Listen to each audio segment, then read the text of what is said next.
बिस्मिल्लाहिर्रहमानिर्रहीम। Dear students, अस्सलामु अलैकुम। बुखारी शरीफ के अंदर एक हदीस है, हदीस नंबर 5027। हज़रत उस्मान गनी रज़ी अल्लाह तआला अन्हु इस हदीस के रावी हैं। नबी पाक सल्लल्लाहु अलैहि वसल्लम ने फरमाया, खैरुकुम मन तअल्लमल कुरआन व अल्लमहु। तुम में से सबसे बेहतर वो है जो कुरान सीखे और आगे लोगों को सिखाए। अजीज़ तलबा, याद रखिएगा, कुरान पाक की तिलावत करना बहुत बड़ा अजर और सवाब का काम है, जिस पे नबी पाक सल्लल्लाहु अलैहि वसल्लम ने एक हदीस में यहाँ तक फरमाया कि कुरान के एक हर्फ के पढ़ने पर 10 नेकियाँ मिलती हैं। लेकिन कुरान पाक की नज़ूल का जो हकीकी और असली मकसद है, जिस मकसद के लिए अल्लाह पाक ने कुरान पाक को नाजिल फरमाया, वो ये है कि हम कुरान पाक को समझें, इसकी तालीमात में गौर व फिक्र करें और इसके मुताबिक ज़िंदगी गुजारने की कोशिश करें। यानी ये कुरान पाक जो है ना, ये अल्लाह पाक का दिया हुआ एक पैगाम है जो अल्लाह पाक ने हमें इस दुनिया के अंदर दिया है कि लोगों, इसके अंदर गौर व फिक्र करो, अपने अकायद को, अपने नज़रियात को, अपनी ईमानियात को, अपनी पूरी ज़िंदगी को कुरान के मुताबिक गुजारने की कोशिश करो। कुरान के मुताबिक चलोगे तो दुनिया और आखिरत में कामयाब होगे। तो हमें ये कोशिश करनी चाहिए, आप सबको ये कोशिश करनी चाहिए कि कुरान पाक का तर्जमा पढ़ें, कुरान को समझने की कोशिश करें। खाली तिलावत के ऊपर जोर न दें, बल्कि उसके साथ इसका तर्जमा भी पढ़ें और इसको समझें और इसके अंदर गौर व फिक्र करने की कोशिश करें। अजीज़ तलबा, आज के इस लेक्चर के अंदर मैं आपके साथ ना 10th क्लास की केमिस्ट्री का हम सेकंड चैप्टर पढ़ रहे थे। ये चैप्टर तकरीबन हमारा ख़त्म होने वाला है। इसमें एक सेल्फ असेसमेंट है 10.5, आज हम इसको देख लेते हैं। बहुत सिंपल सी असेसमेंट है। इससे लास्ट लेक्चर में हमने फॉल्ट और डिफरेंट टाइप्स ऑफ फॉल्ट को डिस्कस किया था, एसिडिक फॉल्ट, बेसिक फॉल्ट और न्यूट्रल फॉल्ट। तो उसमें मैंने आपको बताया था कि एसिड और बेस की कंप्लीट या पार्शियल न्यूट्रलाइजेशन की रिजल्ट में आपके पास जो कंपाउंड बनता है उसको आप फॉल्ट कहते हैं। फिर हमने उसकी 2-3 टाइप्स पढ़ी थी। नॉर्मल फॉल्ट वो होते हैं that do not contain any replaceable hydrogen atoms और हाइड्रॉक्सिल ग्रुप्स, ठीक है जी।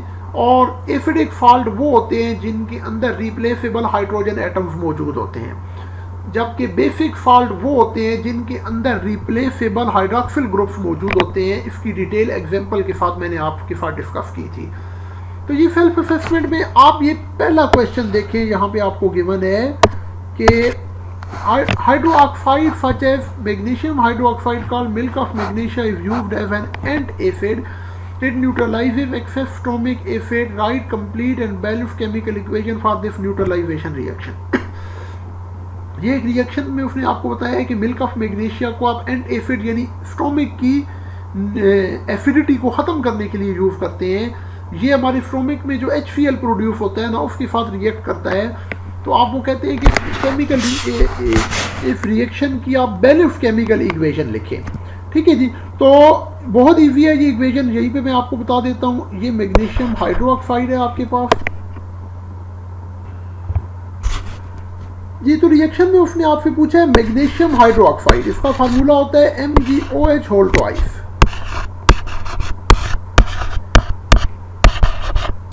ये जब हाइड्रोक्लोरिक एसिड HCl के साथ रिएक्ट करता है तो आपके पास बनता है मैग्नीशियम क्लोराइड MgCl2 + H2O, ठीक है जी। अब आपने इस इक्वेशन को बैलेंस करके लिखना है, क्योंकि पेपर में जब भी इक्वेशन आती है तो you have to mention balance chemical equation. तो इसकी बैलेंसिंग के लिए आप दोनों साइड पे तमाम नंबर ऑफ एटम्स की तादाद को बैलेंस करें, इक्वल करें जी। तो बैलेंस करने के लिए मैग्नीशियम हाइड्रोक्साइड से पहले आपको 2 लगाना पड़ेगा, हाइड्रोक्लोरिक एसिड से पहले 4 लगाएं, मैग्नीशियम क्लोराइड से पहले 2 और वाटर से पहले H2O लगाएं। इससे तमाम नंबर ऑफ एटम्स जो हैं वो बैलेंस हो जाएंगे। स्टूडेंट्स, नेक्स्ट आपके पास इस सेल्फ असेसमेंट में सेकंड क्वेश्चन जो है वो ये है कि hydrochloric acid and potassium hydroxide react and produce potassium chloride. Hydrochloric acid और पोटाशियम हाइड्रोक्साइड रिएक्ट करके पोटाशियम क्लोराइड बनाते हैं। आपने इसकी बैलेंस केमिकल इक्वेशन लिखनी है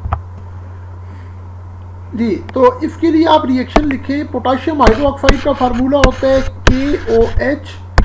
ये हाइड्रोक्लोरिक एसिड HCl के साथ रिएक्ट करता है तो हमारे पास बनता है पोटाशियम क्लोराइड KCl + H2O, ठीक है जी।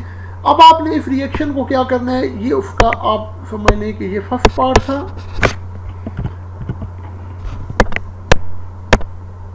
और ये आपके पास फर्स्ट पार्ट था और ये आपके पास सेकंड पार्ट था। ठीक है, अब आप नंबर ऑफ एटम्स को बैलेंस करना है तो आप गौर से देखें कि अगेन यहाँ पे पोटेशियम का एक एटम है, इधर भी एक एटम है, क्लोरीन का यहाँ पे एक है, प्रोडक्ट वाली साइड पे भी एक एटम है, और आप देखें हाइड्रोजन के 1 और 1 2 एटम्स है रिएक्टेंट में, जबकि प्रोडक्ट में भी इसके 2 एटम्स है। ऑक्सीजन का दोनों साइड पे एक एटम है, यानी ये इक्वेशन ऑलरेडी बैलेंस्ड है। ठीक है जी, तो आगे स्टूडेंट ये डिफरेंट टाइप्स ऑफ फॉल्ट को इस सेल्फ असेसमेंट में डिस्कस किया गया है। आप इसके एंड पे आ जाएं, जो रिक्वायर्ड चीज़ आपसे यहाँ पे पूछी गई है ना, वो ये है कि विच फॉल्ट इज एसिडिक फॉल्ट। ये आपको 2 फॉल्ट गिवन है, एक NaHCO3 सोडियम हाइड्रोजन कार्बोनेट और दूसरा Na2CO3 सोडियम कार्बोनेट है। तो वो कहता है इसमें से कौन सा एसिडिक फॉल्ट है। तो देखिए, जिस फॉल्ट के अंदर रिप्लेसेबल हाइड्रोजन एटम्स मौजूद होंगे वो एसिडिक फॉल्ट होगा। तो डेफिनेटली ये वाला फॉल्ट जो आपके पास गिवन है दैट इज एसिडिक फॉल्ट। ये क्या है,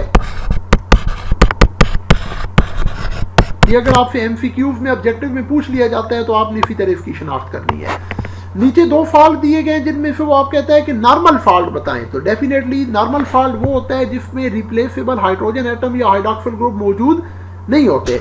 तो ये सोडियम कार्बोनेट जो यहाँ पे आपको गिवन है ये नॉर्मल फॉल्ट है। ये कौन सा है, ये नॉर्मल फॉल्ट है, क्योंकि इस फॉल्ट के अंदर कोई रिप्लेसेबल हाइड्रोजन एटम या हाइड्रॉक्सिल ग्रुप मौजूद नहीं है। जी स्टूडेंट्स, आगे आपके पास नेक्स्ट सेल्फ असेसमेंट है 10.7। अच्छा, ये गलती से यहाँ पे 10.7 लिखा हुआ है, ये आप नोट कर लीजिएगा, ये बुक तो गलत है, ये असल में 10.6 है। ठीक है, बड़ा आसान है। इसमें वो कहता है कि आप नॉर्मल फॉल्ट और एसिडिक फॉल्ट को अलग अलग करें। तो देखिए NaHSO4 sodium hydrogen sulphate, again इसके अंदर रिप्लेसेबल हाइड्रोजन एटम्स मौजूद हैं, लिहाजा ये आपका एसिडिक फॉल्ट है। ठीक है, आगे Na2SO4, देखिए इसमें कुछ भी नहीं है तो ये आपका नॉर्मल फॉल्ट होगा, इसमें कोई रिप्लेसेबल हाइड्रोजन एटम्स नहीं है। ठीक है जी, थर्ड वाला आपका है जी सोडियम पोटेशियम हाइड्रोजन कार्बोनेट। तो ये क्या है, इसमें फिर हाइड्रोजन आ गया तो ये आपका एसिडिक फॉल्ट है। ठीक है, और लास्ट वाला पोटेशियम कार्बोनेट है, पोटेशियम कार्बोनेट में कोई रिप्लेसेबल हाइड्रोजन एटम्स नहीं है, लिहाजा ये आपका नॉर्मल फॉल्ट है।